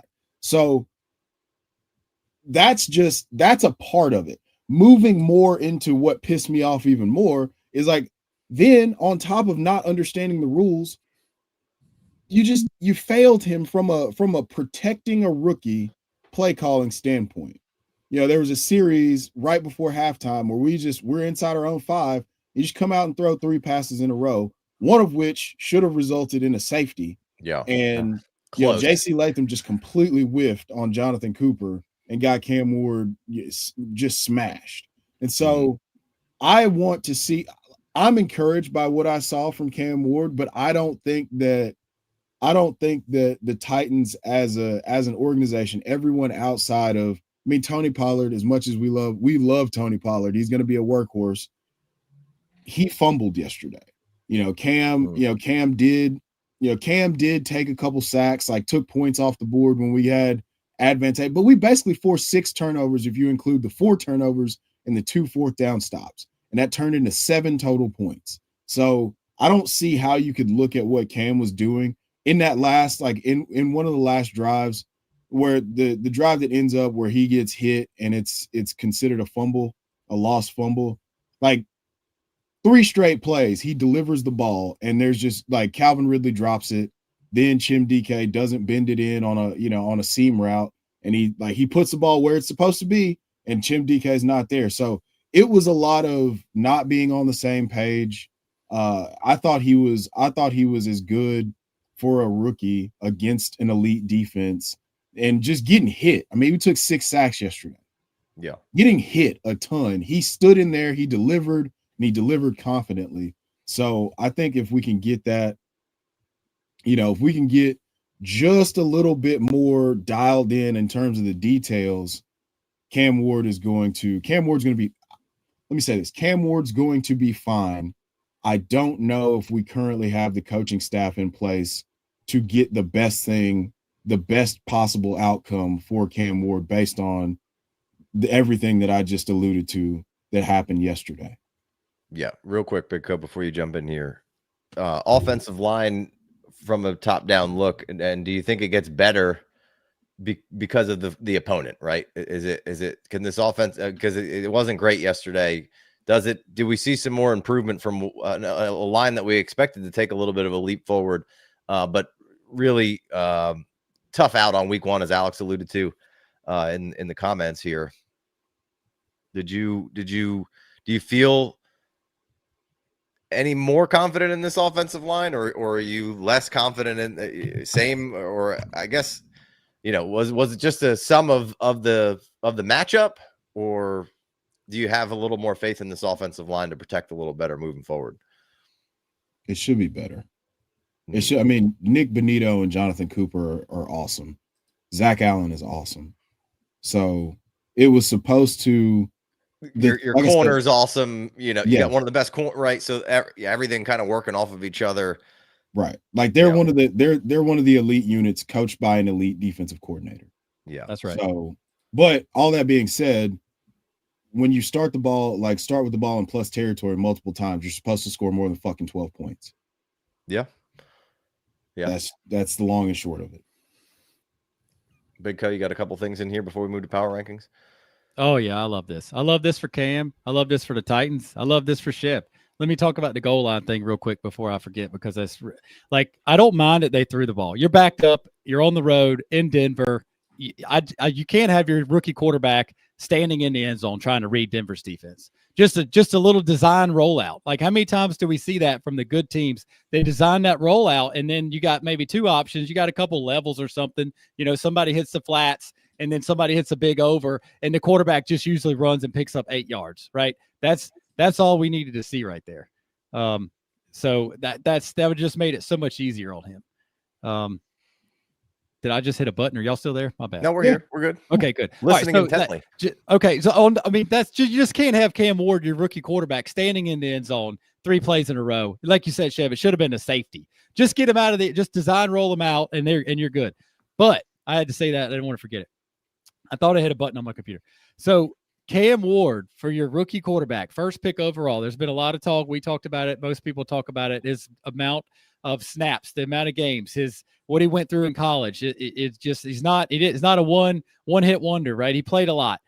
Dude, he almost sees it too quick. That ball was out so fast to its spot. How many times did we see? And if you didn't watch it, just go watch it. I mean, it just an incredible performance. It's almost always the other way around with a rookie quarterback. With a veteran quarterback, it's almost a step too late. It's almost the other way around. How many times did you see a ball, especially on those last couple drives, and a seam route where the ball is almost always a half a tick late? It was a half a tick early, and it was hitting fingerprint, like it was just too far out for the guy to catch it because it got there too quick. It got there. Yes, it had zip, and yes, he probably needs to slow it down just a little bit. But the fact that he could read the defense and he knew you know what I mean? Like, the ball was out so fast to the right spot for a rookie quarterback. It just changes the dynamics for the franchise.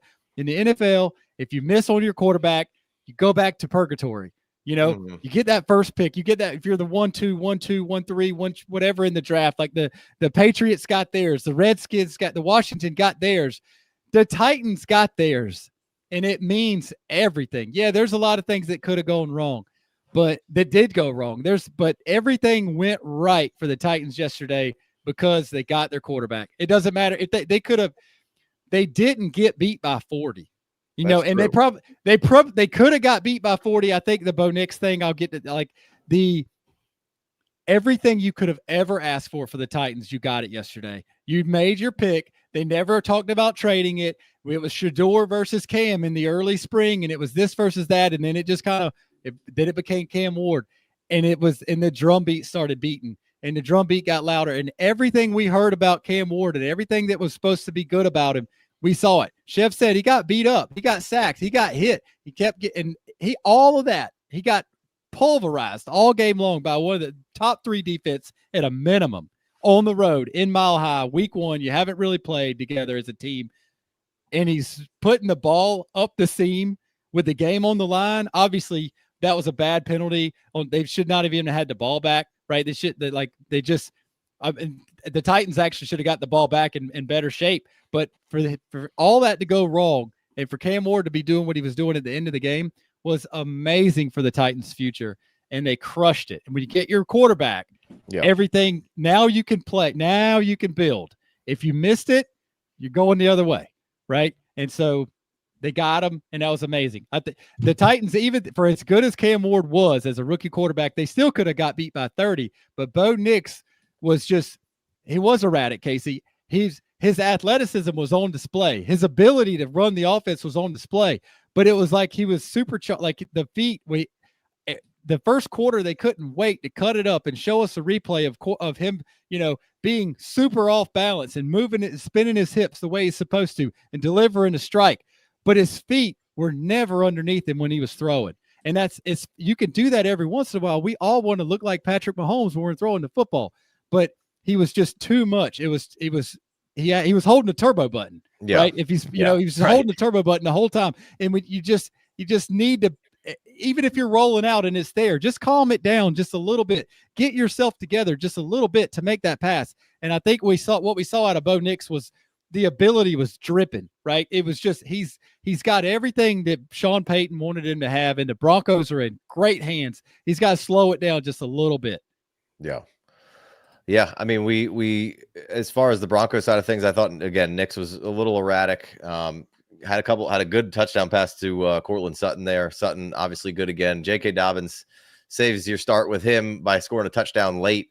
Harvey had the big run in the game, right? Had a nice little run up the middle, by the way. And, other than that, kind of target distribution, Troy Franklin could be the guy who makes a big step this year for them. At least this game kind of looked like he might be the guy. Mims got 4 targets. Evan Ingram got 4 targets. We'd like to see the running backs get targeted a little bit more, and I think you'll see that kind of moving forward here. But I don't think it'll be long before Harvey is more in the mix than he was this game, right? Definitely. Let's see here. How many targets for Harvey? Only 1 target for Harvey, which I think should be something more that we see from him. And he's 6 carries to Dobbins' 16, right? And that TD came late in the game for Dobbins, where he kind of broke free a little bit and got in there. Other than that, he would have had a pretty poor performance. Obviously, you can do that to anybody and take this one play away. Sure. But he got down there on the 50-yard run for Harvey, got him down there for that rushing score, right? Mm-hmm. Could have been Harvey's touchdown. Yeah, but I think as far as Pollard, I'm encouraged. I thought Pollard played really well. Calvin Ridley doesn't have any problem getting open. No, he just went against the best cornerback in the league. Got to catch him. A.O. Manor had 7 targets. That's pretty interesting, right? Yeah. So, yeah, I mean, A.O. Manor is going to be a thing. Yeah. I agree. All right, let's move on to power rankings and wrap this thing up. So we'll get some production value and some music maybe for this thing kind of moving forward. But right now, week 1, we're just trying to figure this show out a little bit. This is the football show, so a lot less fantasy talk, more just straight ball talk for your pleasure. But again, all this stuff is all weaves together, which is why we thought this would be an important show, and we could be, have a little bit more sports radio kind of vibe to it rather than just straight up fantasy. We'll be pumping you with fantasy tonight. We got another live show on Wednesday with me and Chev talking more football. So let's talk power rankings here. And we'll just do top 10 week 1, right? So top 10 for me, I got 3 teams that I'm kind of considering here. I got maybe 4. I got Denver, LA, and the Bucks kind of sitting on the fringe here. Big Co, what do you got at spot 10? Spot 10? 2, 3. I added another one. 1, 2, 3, 4, 5, 6, 7, 8, 9, 10. I got the Packers at 10. Packers at 10. Okay. Chev, who you got at 10? Pittsburgh at 10. I got Broncos at 10. Broncos at 10. 9, I'm going San Fran. And now we may move some of these when we finish these up, but this is our first run through. I'm going San Fran at 9. Who we got at 9, Big Co? I got the Lions. Ooh, not in my top 10. Chev, who you got at 9? Kansas City at 9. All right. Low on Kansas City. We'll run through them real quick and then we'll debate. 8, who you got? Niners. 8. Big Co, Niners, Chev? Bucks. All right. Nice. Got Bucks sitting right outside the top 10. I'm going Pittsburgh at 8. Pittsburgh Steelers at 8. How about 7? Broncos. 7 is the Broncos for Big Co. Who you got, Chev? 7, Los Angeles. Which one? Oh, the Los Angeles Rams. Rams at 7. Rams. I like that. They're in my honorable mention too. The Bucks and the Rams are sitting there knocking on the door. Yeah. All right. At 6, I got Kansas City at 6. Chiefs. Who you got at 6, Big Co? Commanders at 6. Who you got at or were we at 7? At 6, yeah. 6. Yeah. The Commanders.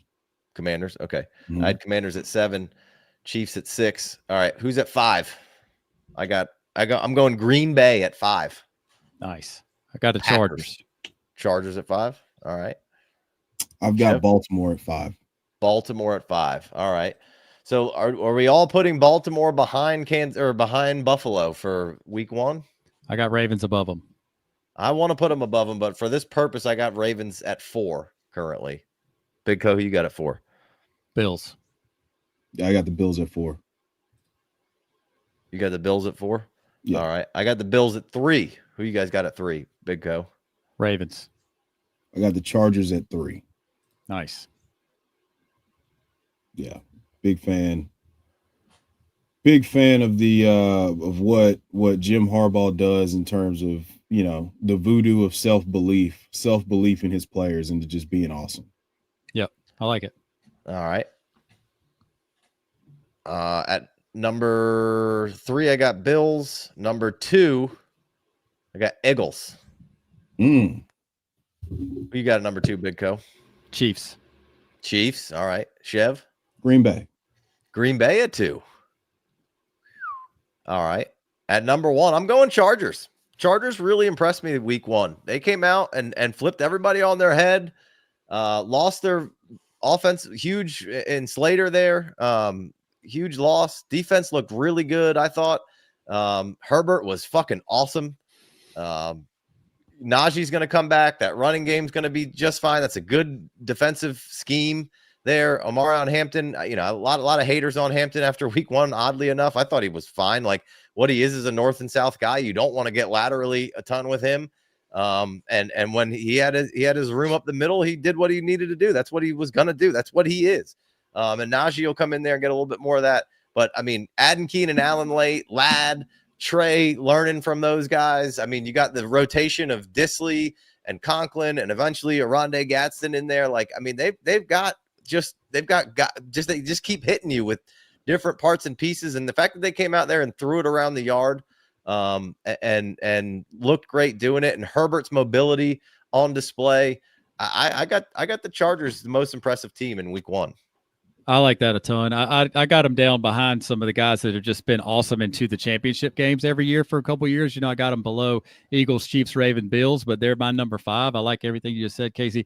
I like these stats a lot, and I didn't even know it until this game started, and they started telling us Chargers number 1 scoring defense last year. I didn't even realize that, but that's like you said, that's the Harbaugh combination. He comes in and immediately, right? The old coach was supposed to be the defensive guru, and immediately the Chargers come in and they're good. And Harbaugh gets there and they play good defense, and now they build on it. And bringing back Keenan Allen was so good for the offense, and just being able to move the chains and getting things, just supporting your awesome quarterback.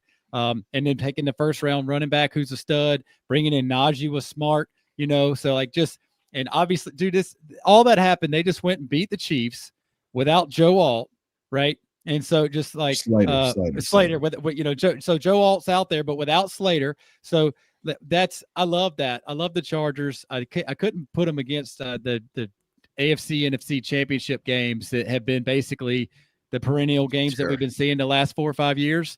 But they're right there behind that for me. And I like the Chargers in week 1. My wife is in a contest and she wanted to put the Chiefs as her survivor pick week 1. She said, everybody's taking the Chiefs. I was like, no, don't do that. The Chargers are for real. And there you go. The Chargers beat the Chiefs. I put her on the Broncos, of course, and that didn't look so good late, but that was almost Cincinnati. Right. Last Patriots. Yeah. Cincinnati Patriots last year. Let me hit you with my week 1, my number 1, and then I'll turn it over to Chev. Is that cool? Yeah. 'Cause I got Eagles first, but I know it might seem chalky. It might not. The Ravens are fun. The Bills are fun. You just put the Chargers at number 1. The Chiefs are the Chiefs, right? That's why I got the Chiefs number 2. And that's the way I set my rankings up was who's going to win the Super Bowl today. And so I got all the players, all the fun teams are under the Chiefs because you got to go beat Patrick Mahomes before we start talking about who's better.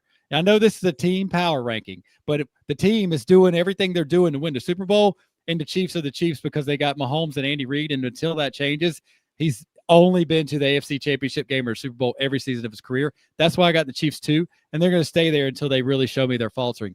But I got the Eagles at 1, and probably because something Sal Palantonio said on the DP show before the game the other night about being the champions and about their ability to repeat. And Sal Pal said something, and as soon as he said it, I was like, golly, that was so good. He said the Eagles are not going to give it. You got to take it. Mm-hmm. And I mean, I replayed that in my head 5 times in a row as soon as he said it. And I was like, golly, they're not going to give it to you. They're the bet. Their defense is so good. Their offense is so good. They could beat you in so many ways. Of course, Jalen Carter got kicked out of the game, so we didn't even have the best defensive lineman in the game right now playing for him. But like, you got to beat them. They're not going to, you got to take it. They're not going to give it. That is so good for the Eagles. And like, they do everything right.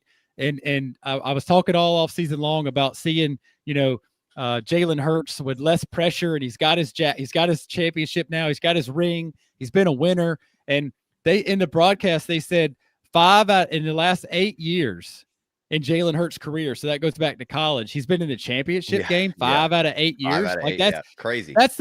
That's basically the Patrick Mahomes stat of him being in the AFC Championship game or better every single year. Jalen Hurts is a winner. And of course, he's a little bit older now, and he got banged up last year. But remember 2 years ago when the Eagles offense was hitting? It's because they could get a first down on any third down. It's because Jalen Hurts was going to run for a third down on 3rd and 12. Jalen Hurts was going to run it for a first down. And then the defense has to run up, or he could throw it to Goddard or throw it, to any of the awesome receivers he has. And now he's not running as much, but now they got Saquon, right? Mm-hmm. So like the defense, we pick your poison is the the phrase of the day anytime the Eagles are playing. So like the Eagles are my number 1 team. You got to take it from them. They're not going to give it to you. I love that by Sal Pal. Slightly concerned about the offensive scheme moving forward because Hurts put the team on the back on that one for sure, and obviously they have Jalen Hurts, and losing Kellen Moore is a blow. I got to see for sure, but they also played the Chiefs. They also played the Chiefs, which is another did the Chiefs lose their defensive coordinator? Played the Cowboys. My bad. The Chargers played the Chiefs. That's true. They did play the Cowboys, who just lost my bad. In my mind, they played the Chiefs because in the Super Bowl, I started thinking about that. But yes, they played a division rival, right? Who looked a little better than we thought they would. And they also lost Jalen Carter. So, and that the game could have been completely different. We don't know. We think offensively. That game's different. They got Parsons too, so. Exactly. True. But yeah, no, I'm with you. They got a nastiness to them where you do have to take it. Chev, give me the number 1, and we got to wrap this thing up because I got to pee. Philly. Yeah, we don't have to. Philly, I mean, they've got everything in place. They've got to figure out some stuff on the back end, I feel like. But I don't have an issue. I have an issue. Your issue is my issue is what is this Kevin Patullo? What is he? Is it Patulio or Patullo? Either way, this guy's got to get some stuff figured out in terms of, getting guys into the flow of the game. Their passing offense was completely broken. I don't know if that's a function of, Jalen Hurts not believing that A.J. Brown's fully healthy. But Devontae Smith didn't really have a large portion in that either. They stayed attacking, kind of the seams with Dallas Goedert. So I'm still rolling with Philly just because they have the easy button answer to win any game, and that's run games travel. And they still play good enough defense to where they're going to be able to stop you in the red zone. I think Jahad Campbell is one of my favorite picks, to land with, wherever he landed, I was going to be a big fan. And it seems like he's fitting in seamlessly with Zach Bond. So Nakobe Dean's probably going to be relegated to spot duty once he comes back from his injury. Bond with the TD saving tackle there was insane. Yeah. What a job by Fangio. And that's the thing that's really they're going to have so much continuity for as long as Fangio wants to coach. He's probably going to be the Eagles DC, which is bad news for everybody else, right? And just converting Bond into that just elite middle linebacker that they have has been a great move by them. And they just continue, and you'll get Carter back, and Eagles D is going to be solid. So, anyway, let's wrap this up. We'll be here every Monday at 11 a.m. talking football, recapping the day. I don't think we'll have Chev always. We won't have Big Co next week. We might have Chev, might have a special guest. I don't know yet. But from there on out, it'll basically be me and Big Co, and I'm sure we'll get Chev here and there. And then me and Chev will be doing a football show on Wednesday nights, and then we'll have plenty of stuff over on the Redraft channel. Chev's going to be crushing it the whole time over there, so make sure you check all that out. FFD Radio for everything we got going on for the podcast side of things. Yeah, man, Dynasty stuff to come tonight where we focus on usages and snap shares and buys and sells and all that kind of stuff like we normally do. But